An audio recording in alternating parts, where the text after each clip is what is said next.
Kisaragi's Strange Tale is a manga that I stumbled upon accidentally, but not only does this manga have a very interesting story, it actually has some very interesting details as well. More specifically, the influence of this manga to be created at all, because this manga is actually influenced by a Vocaloid song. Now, the name of this Vocaloid is called XOOOX, which is a very interesting Vocaloid because I have never heard this until now, but basically this manga was influenced by a song from this Vocaloid. Now, for some reason, this song doesn't have a title, and when you try to search it on YouTube, the only way to find this song is by, of course, typing the name of the Vocaloid, because like I mentioned earlier, this song has no title for whatever reason, and it's a very interesting listen.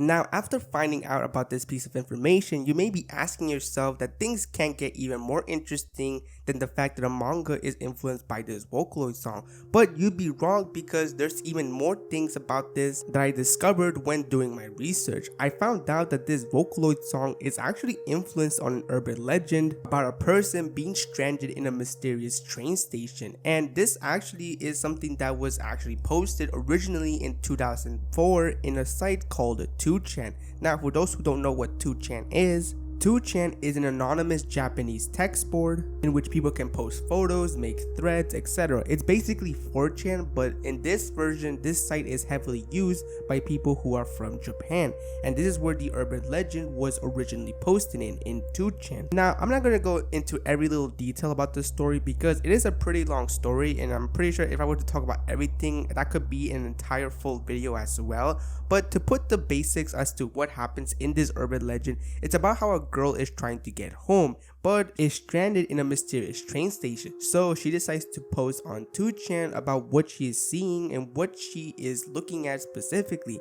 And this is where we see a back and forth conversation between this girl, in which in this story her name is Hasumi apparently, and of course many people from 2chan tried to give her advice or tried to help her in this very strange situation, as even she herself has no idea what this train station is because she's never seen it before.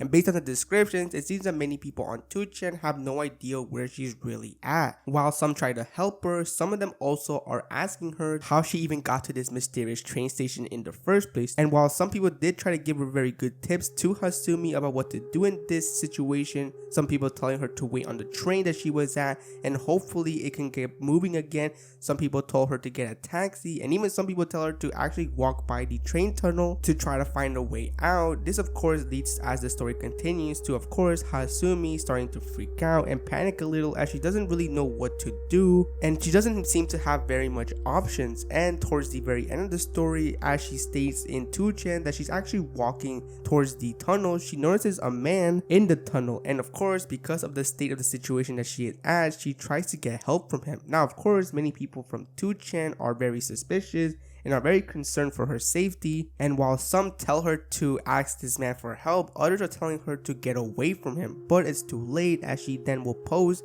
that she's actually getting help from this man, in which apparently this man has some sort of contacts that can get her another train. She would then post that she is in some train, but the train is taking some very unusual locations that she would normally never see a train go, and at this point many people are telling her to pretty much get out of that entire situation because it may not be safe. However, Hasumi only responds by telling them that her phone is about to run out of battery and that it might be a while until she makes another post on 2chan. But unfortunately, this is where the story ends, as this will be the last post that Hasumi would post, because at that point she has disappeared and no one has heard from her ever since. So yeah, a pretty dark story, and it seems that not only did this influence a song to be made, and that song would now influence a manga to be created as well. Now of course, some things that are worth mentioning is that of course Because this is now in manga format, that means that they're going to do a few things that are completely different from the original story, which is not surprising since based on what I have read on the available chapters that are out there, yeah, it's very clear they want to make this a very long story. So we're going to jump right in as to what makes this series very interesting. Now, of course, a quick warning is that I am going to be covering things that may be considered spoilers, so if you do want to read this before you watch this video, then go right ahead because this is going to contain a lot of spoilers. Now that that's out of the way, let's just begin. We first start off with our introduction to the character of the story, in which it's a girl that goes by the name of Nagisa. Nagisa's life at this moment isn't all that great. Not only is her father not really in the house all that often, but as it turns out, she actually used to have a mother, but for some reason she just suddenly vanished from her life. She actually used to be a part of a band, and this is where she got the most joy out of her life. But in most recent times, she has not only left the band, but it seems that she stopped playing the guitar that she used to be very good at. But her home life wouldn't be the only thing that's bad because her school life isn't any better. It's very clear that in school she doesn't have many friends, and as it turns out, she's actually a victim of bullying by a girl that goes by the name of Sakai, in which it seems that for whatever reason, this girl has a grudge against her and hates her for some reason, a reason that even Nagisa has no idea. But it seems that Nagisa has pretty much gotten used to this lifestyle as she doesn't really seem to be reacting all that much. However, one day will be the day that completely changes her life. As she is heading towards the train station and goes inside a train, she actually thinks about her life and just how miserable she actually is. But this will be cut short once she realizes that she is still in Shibuya. It seems that the train has made little to no progress whatsoever despite her being there for a long time. So she gets out of the train to investigate, and she finds out very quickly that yes, she is in fact still in Shibuya,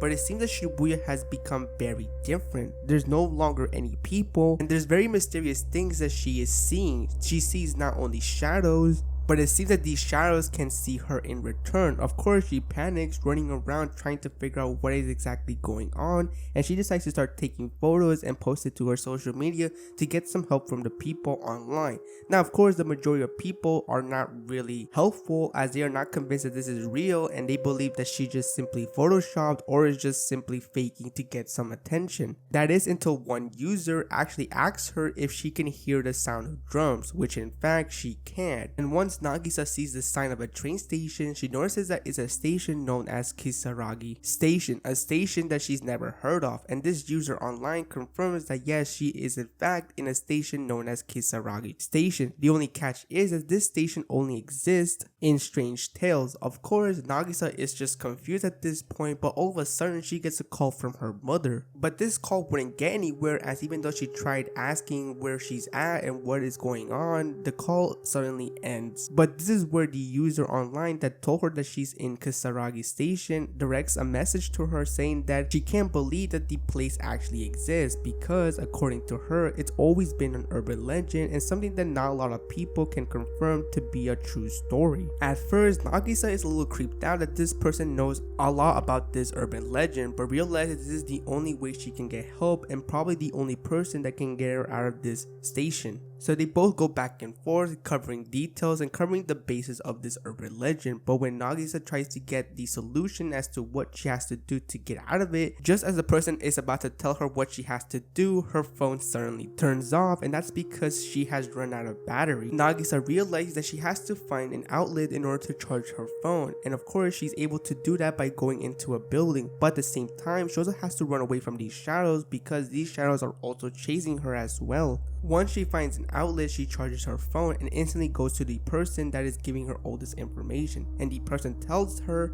that she has to find a girl with blue hair in order for her to get help to get out of the Kisaragi station. Nagisa is of course confused because she has no idea where this girl might be, but as she is thinking, she hears noise and it seems that it's coming from a girl. As she's following the noise of where it's coming from, she notices that there might be somebody inside the building as well, but upon coming closer to this person is not a person, it's a monster. Nagisa quickly realizes what she has to do and runs for her life. This monster chases her, saying a bunch of random things, which of course freaks Nagisa out. But she's able to run away from this thing and hides very quickly to not be spotted. But when she is hiding, she notices once again that there is another person, and this time it's actually a human. Once she gets close, she actually tries to get help from this person, but very quickly she realizes this person is Sakai, the girl that has been bullying her and beating her up on a daily basis. And of course, Sakai is also in shock to see her as well. But before Nagisa can say anything, Sakai quickly is freaking out and tells her where is she even at. She has no idea what is even going on and is clearly being disturbed by the entire things that are going on around her.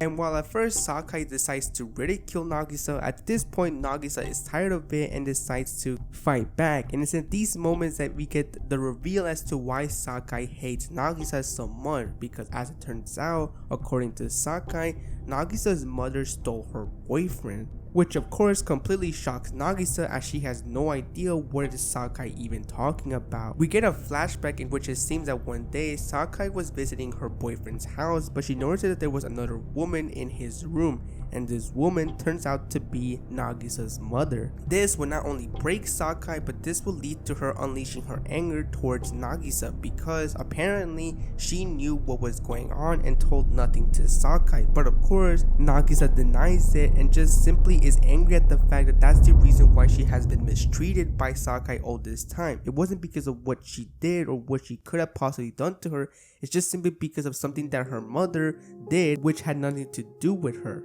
But realizing the situation they are in, she has no time to deal with whatever is happening between her and Sakai, and even tells Sakai that they need to put that aside in order to think a way to get out of the Kisaragi station. But of course Sakai is not listening, and she's just simply talking back to Nagisa, showing just how hopeless she is. But upon this whole argument, they both hear the drum. This will lead to Sakai having some sort of mental breakdown as she starts to panic, but out of nowhere the shadows reappear once again, and they seem to have taken control of Sakai as they start to consume her. Of course Nagisa sees this and tries to run away, all the while hearing Sakai scream at the same time. Nagisa runs towards the elevator and she is only able to barely escape just in time. And in the next panel we will see that Sakai seemed to have gone to the afterlife, since we're very quickly shown that she has become a very disturbing monster. After the escape, Nagisa is trying to process everything that has happened, and she realizes that she is in a lot of danger if she is caught by those shadows. She tries to do some investigating, and she quickly sees that it seems that Sakai was very active on her social media, and it seems that she was actually stalking her mother's accounts, showing just how big her grudge was towards her and her mother. But she notices very quickly that the accounts that she is responding to are all spam accounts. And not only that, but she will also realize that her mother made some very disturbing posts, but at the same time she will also find out that it seems that her mother did not have some very nice things to say about her, and it seems that all this time she never really cared about her daughter to begin with, as she would state that she is finally free. We would then get a flashback to a time where Nagisa was still a child, and we would see just how really her mother was. While it did seem that she did somewhat care for Nagisa, all this time in reality she didn't really seem to have any interest in her whatsoever. Like for example, as in this flashback will reveal, when the family was in an amusement park, Nagisa wanted her and her mother to be at a roller coaster. However, her mother would say that pretty girls don't go into roller coasters, and when she points out there's another girl joining in the roller coaster, she tells her that's because she is ugly, and tells Nagisa if she wants to be a pretty girl or an ugly girl, showing us very quickly just how manipulative she really was during her time with her.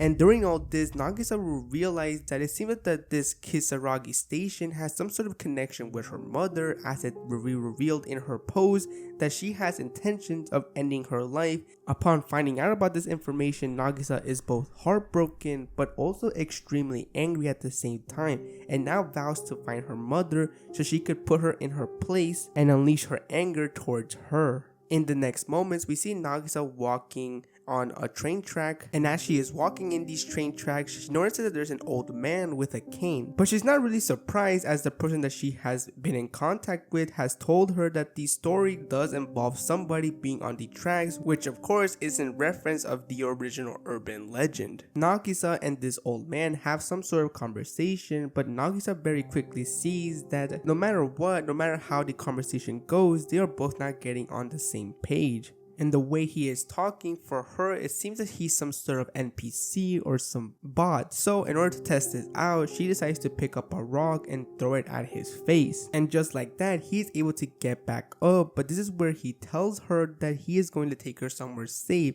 and asks her where is her mother. This of course enrages Nagisa and pushes him and demands to know how he knows her mother. And how does he know that she hates her? This of course leads to the old man saying something very strange, saying that it all depends on the traffic of Shibuya. At this point, Nagisa has gotten tired of this and beats him with a stick, telling him that she doesn't have time because she's out to beat up her mom for what she did to her. And at this point, the person that she is in contact with tells her to stop because what if he is human? What she is doing is considered murder. But Nagisa tells them that he is not human. As the old man is trying to talk once again, Nagisa hits him once again, telling him to just simply be quiet and to die. And all of a sudden, after doing this, Nagisa states how she feels refreshed. But all of a sudden, she starts to see shadows and she quickly sees that the old man is trying to get back up, telling her that he is not going to recover from this. Of course, Nagisa doesn't care, and just at that moment, she notices there's a car driving by. The owner of the car asks if Nagisa is okay, to which she decides to jump off the bridge and heads towards the car. And this is where she wants a ride from this person, and it seems that this person agrees as she gets into the car. As the car is on the road, of course the person that Nagisa is in contact with talks to her once again, asking where she's at and what is the update on her current situation. Nagisa tells her that she's in the car at the moment. She does state that in the original story, the original person ends up going inside a tunnel, and that's exactly where Nagisa is heading with this driver. As the car starts going inside a tunnel, this is where Nagisa decides to take a picture, but she accidentally, instead of sending it to the person that she's in constant contact with, she would accidentally post it on her social media. And of course, many of her followers are confused as to why she would even post this on her account.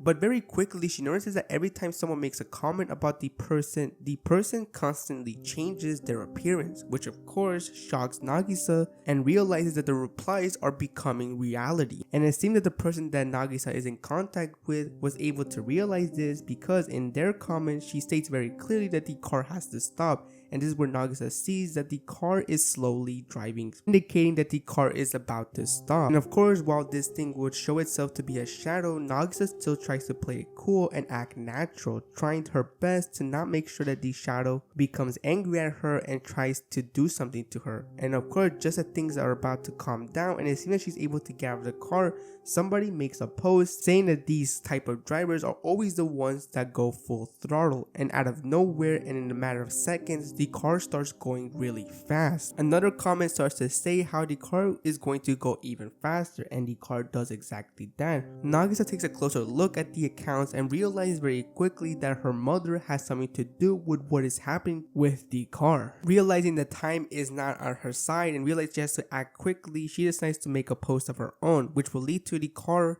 getting into an accident, and this will result into her getting injured as well. Despite her leaving the crash, in just a few steps, she of course loses conscience and falls to the ground. This is where the girl with the blue hair decides to appear. In the next moments, we get another flashback between Nagisa and her mother once again having a conversation. And at first, the conversation sounds normal, but when Nagisa tells her mother what she is to her, this is where her mother will reveal that for her, she is her new game.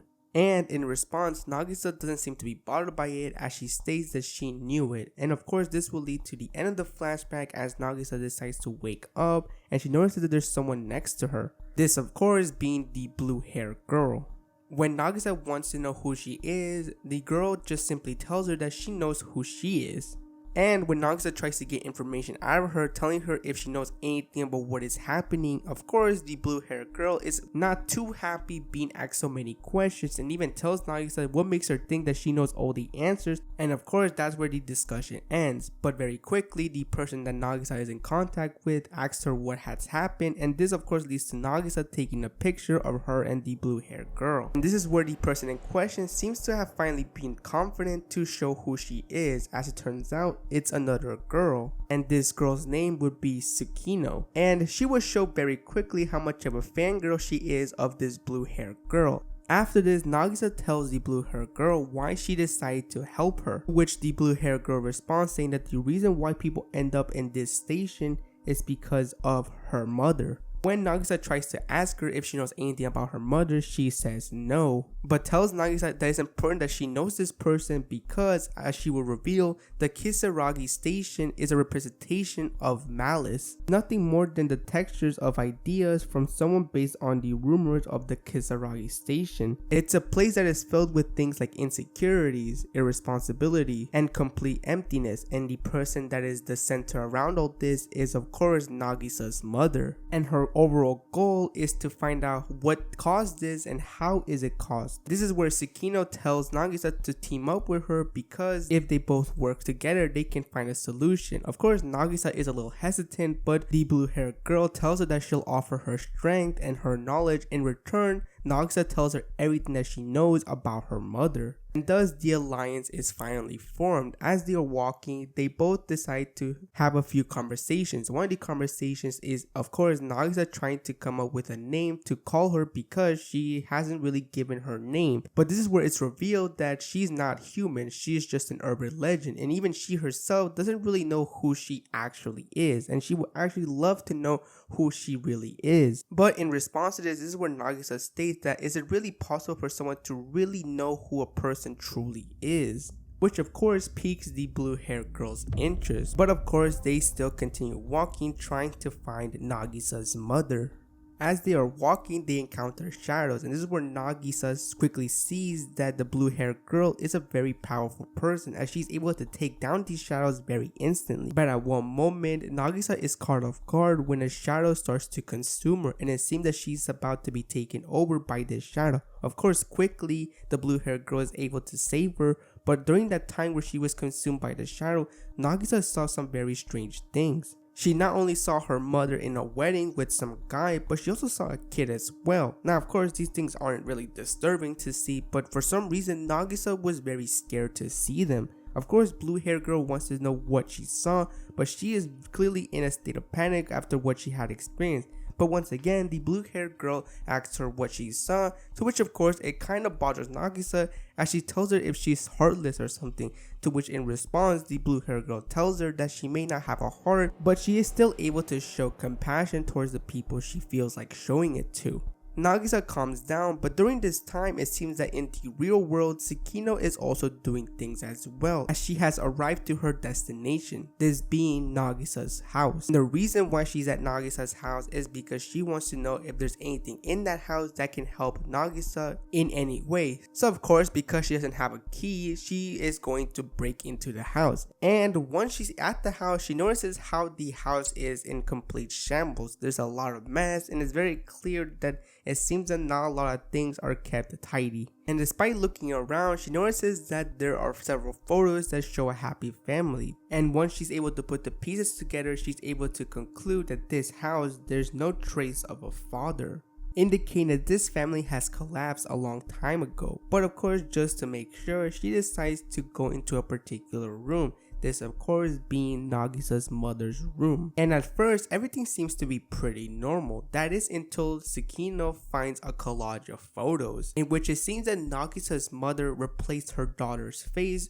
with her own face in several photos, indicating that it seems that her mother seems to really not like her daughter whatsoever. She then finds a diary that is filled with crazy writing. Tsukino then tries to go into her laptop, but it seems that no matter how many times she tried to crack the password, she is unable to enter the laptop. But of course, there's still one more room she has to look at, and this is Nagisa's room. At first glance, when she looks at Nagisa's room, it's pretty much your average typical teenager room. But once again, when she looks at the wall, she notices that there are several pieces of paper that seem to have one thing in particular that are circled all the time, and that is to not make her mother sad. And this is where Tsukino comes to the realization that there's more deeper things going on than meets the eye. And that is where the story is at the moment. There was a recent chapter that just came out, but it was mostly a bonus chapter in which it just showed Nagisa and the blue-haired girl eating at a location that is very obviously a reference to McDonald's. But overall, this is a story that I am interested in seeing how it's all going to play out. It's very clear there's a lot of things that are very clearly set up because they're going to be important as the story continues. And even though this manga does have some influence with the original story and they still use some things from the original story, you can quickly see that it's very different from the original thing. It's not trying to copy and paste it, it's actually trying to do their own version of this story, since they added things that were not in the original story, which makes it all the more unique and different. And hopefully more chapters come out very quickly because I want to see what is going to happen next. That's how interested I am in this story, and it has a lot of potential to become very memorable. And that's where I'm going to end today's video. I hope you enjoyed it, and I'll see you next time.